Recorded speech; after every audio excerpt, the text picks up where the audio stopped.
सभी प्रिय साधकों को नमस्कार। साधकों, आज का जो विषय है वह है कि क्या नाम जप से सच में कर्म करते हैं। तो साधकों, जब कोई व्यक्ति आध्यात्मिक मार्ग पर चलता है और नाम जप शुरू करता है तो उसके मन में एक बहुत गहरा प्रश्न उठता है। वह है, क्या केवल भगवान का नाम जपने से सच में कर्म कर सकते हैं? क्या यह केवल भक्ति की भावना है या इसके पीछे कोई गहरा आध्यात्मिक विज्ञान छिपा हुआ है? क्योंकि हम सभी जानते हैं कि कर्म का सिद्धांत बहुत कठोर माना गया है। शास्त्र कहते हैं, जैसा कर्म वैसा फल। जो कर्म किया गया है उसका फल अवश्य भोगना पड़ता है। लेकिन फिर संत और महापुरुष यह क्यों कहते हैं कि नाम जप से जन्म जन्म के कर्म भी कट सकते हैं? क्या यह संभव है? क्या सच में केवल भगवान का नाम इतना शक्तिशाली हो सकता है कि वह कर्मों की जंजीरों को तोड़ दे? आज हम इसी गहरे रहस्य को समझेंगे, शास्त्रों की दृष्टि से भी और साधकों के अनुभवों की दृष्टि से भी। और जब आप इस रहस्य को समझेंगे तो संभव है कि नाम जप के प्रति आपकी श्रद्धा कई गुना बढ़ जाए। तो साधकों, सबसे पहले जानते हैं कि कर्म का सिद्धांत क्या है। सबसे पहले हमें यह समझना होगा कि कर्म वास्तव में होता क्या है। आध्यात्मिक दृष्टि से देखा जाए तो कर्म केवल वह नहीं है जो हम करते हैं। कर्म तीन प्रकार के होते हैं। पहला कर्म होता है संचित कर्म। यह वे कर्म हैं जो हमने अनगिनत जन्मों में किए हैं। हर जन्म में किए गए कर्म एक ऊर्जा के रूप में जमा होते रहते हैं और यह एक विशाल भंडार बन जाता है। इसे ही कहा जाता है संचित कर्म। दूसरा आता है प्रारब्ध कर्म। संचित कर्मों में से कुछ कर्म ऐसे होते हैं जिनका फल हमें इस जन्म में भोगना ही पड़ता है। इन्हीं कर्मों को कहते हैं प्रारब्ध कर्म और यही हमारे जीवन की परिस्थितियां बनाते हैं। हमारा जन्म कहाँ होगा, हमारा परिवार कैसा होगा, धन मिलेगा या नहीं, स्वास्थ्य कैसा होगा, ये सब प्रारब्ध कर्मों के प्रभाव होते हैं। तीसरा जो कर्म होता है वह होता है क्रियमाण कर्म। जो कर्म हम इस समय कर रहे हैं वे क्रियमाण कर्म कहलाते हैं। वे भविष्य के संचित कर्म बन जाते हैं। इस प्रकार कर्म का चक्र चलता रहता है। तो अब प्रश्न आता है साधकों कि क्या कर्म से बचना संभव है? अब यहाँ एक बहुत महत्वपूर्ण प्रश्न आता है। अगर कर्म का नियम इतना कठोर है तो फिर मुक्ति कैसे संभव है?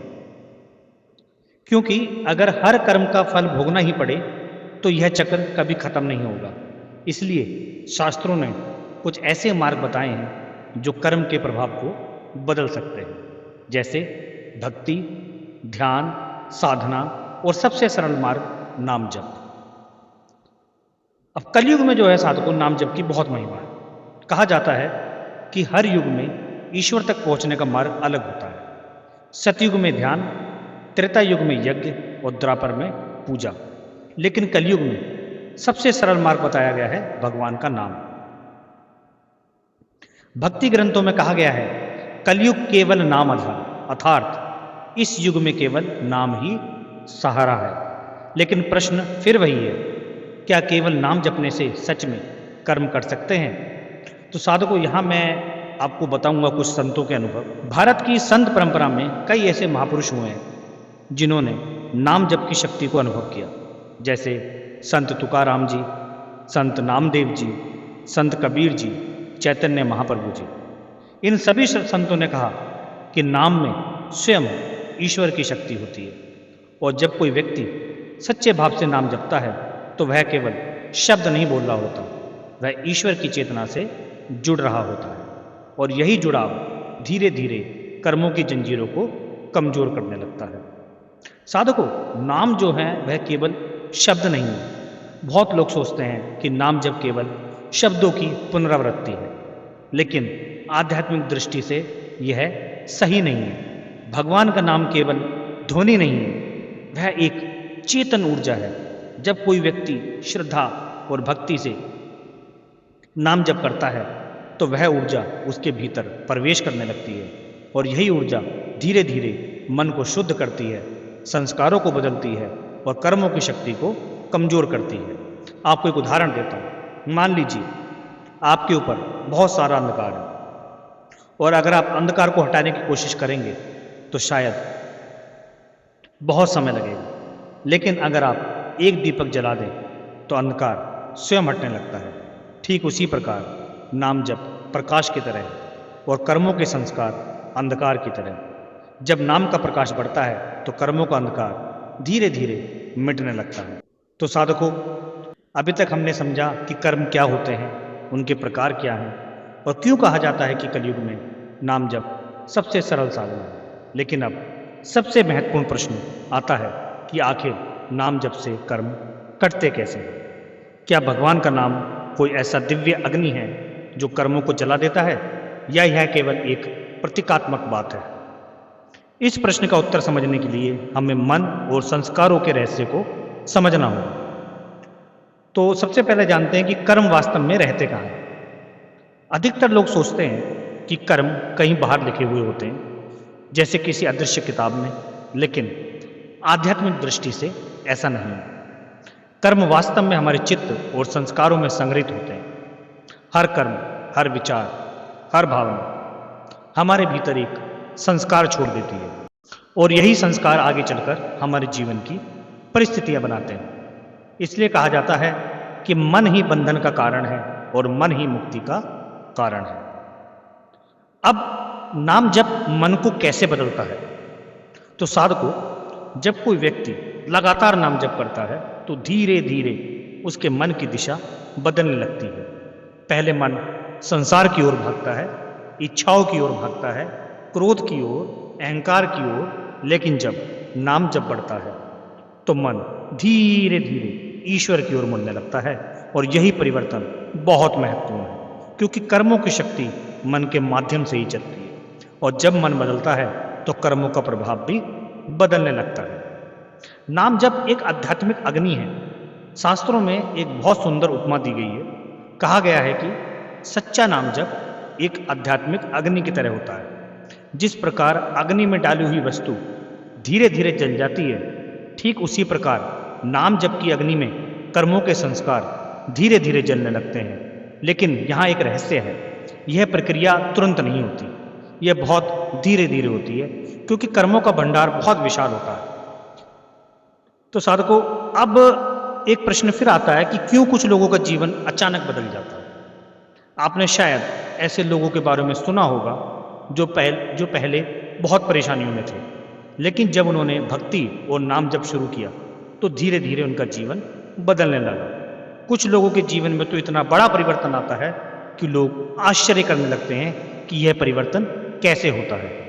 आध्यात्मिक दृष्टि से इसका कारण यह है कि जब नाम जप बढ़ता है तो व्यक्ति के भीतर की चेतना शुद्ध होने लगती है, और जब चेतना शुद्ध होती है तो कई कर्मों का प्रभाव कमजोर पड़ जाता है।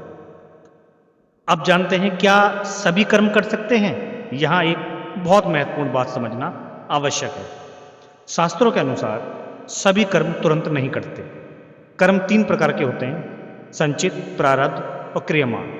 नाम जप मुख्य रूप से संचित कर्मों को जलाता है, लेकिन प्रारब्ध कर्म जो इस जन्म में भोगने के लिए तय हो चुके हैं वे अक्सर भोगने पड़ते हैं। लेकिन यहाँ भी एक रहस्य है, प्रारब्ध कर्म भी बदल सकते हैं। कई संत कहते हैं कि नाम जप प्रारब्ध को पूरी तरह मिटाता नहीं, लेकिन उसकी तीव्रता कम कर सकता है। उदाहरण के लिए, अगर किसी व्यक्ति को बहुत बड़ी समस्या आने वाली थी तो नाम जप के प्रभाव से वह समस्या छोटी हो सकती है या उसका प्रभाव कम हो सकता है। इसीलिए संत कहते हैं नाम जप भाग्य को भी नर्म कर सकता है। अब आपको एक वास्तविक साधना का अनुभव बता दूं। कई बार ऐसा अनुभव किया कि जब नाम जप गहराई से करने लगते हैं तो जीवन में कुछ समय के लिए समस्याएं बढ़ जाती हैं। यह सुनकर कई लोग डर जाते हैं, लेकिन संत कहते हैं यह वास्तव में शुद्धि की प्रक्रिया होती है। जब नाम की ऊर्जा भीतर प्रवेश करती है तो वह पुराने संस्कारों को बाहर निकालने लगती है, और यही प्रक्रिया कभी कभी समस्या के रूप में दिखाई देती है। इसलिए कई साधक बीच में ही छोड़ देते हैं।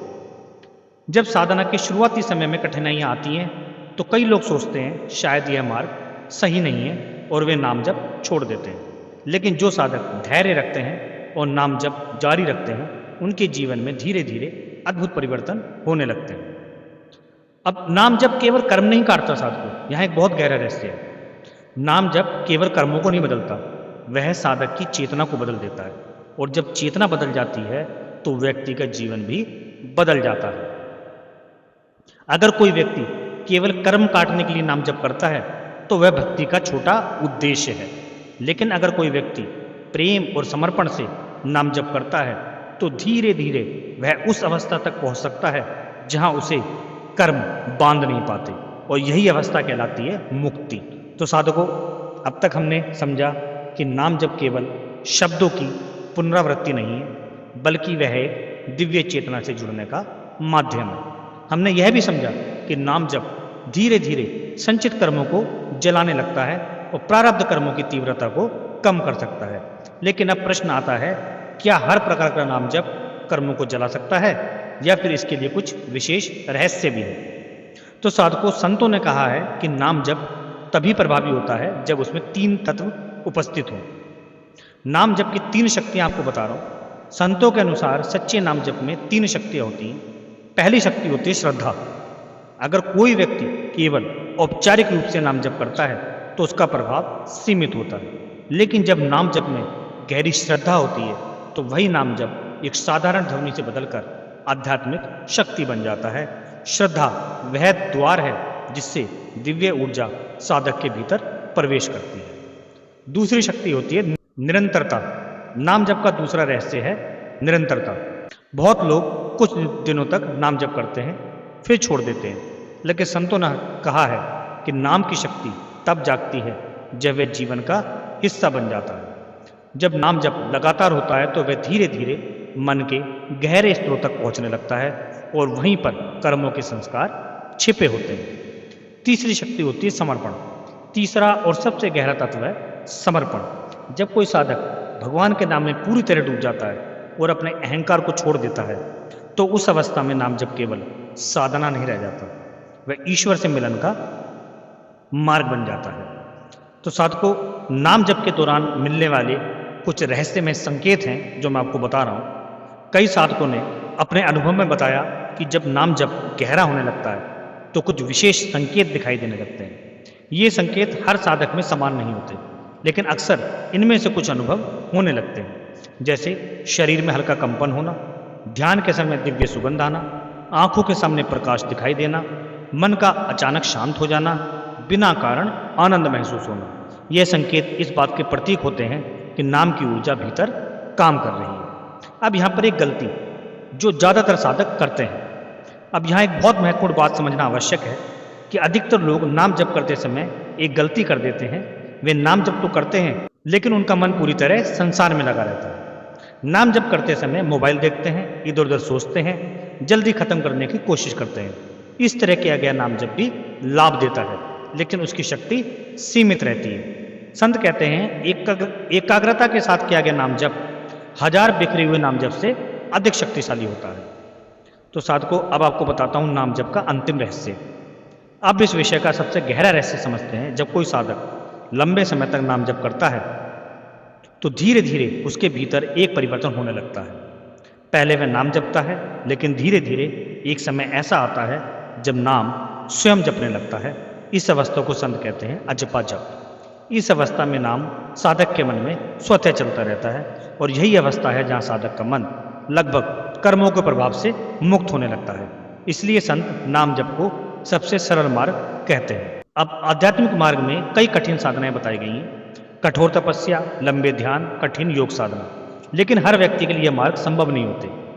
इसलिए संतों ने कहा नाम जप सबसे सरल और सबसे शक्तिशाली मार्ग है, क्योंकि इसे कोई भी कर सकता है, कहीं भी कर सकता है और किसी भी परिस्थिति में कर सकता है। तो साधकों, अब एक अंतिम संदेश, अगर आप सच्चे भाव से नाम जप करते हैं तो धीरे धीरे आपके भीतर शुद्धि होने लगेगी, संस्कार बदलेंगे, चेतना बदलेगी और जीवन की दिशा भी बदल सकती है। इसलिए कहा गया है कि भगवान का नाम केवल शब्द नहीं है, वह एक ऐसी दिव्य शक्ति है जो साधक को अंधकार से प्रकाश की ओर ले जा सकती है। तो साधकों, अगर आपको यह आध्यात्मिक रहस्य समझ में आया है तो कमेंट में जरूर लिखें हर हर महादेव। फिर मिलेंगे ऐसी ही और दिव्य यात्रा में, तब तक के लिए हर हर महादेव।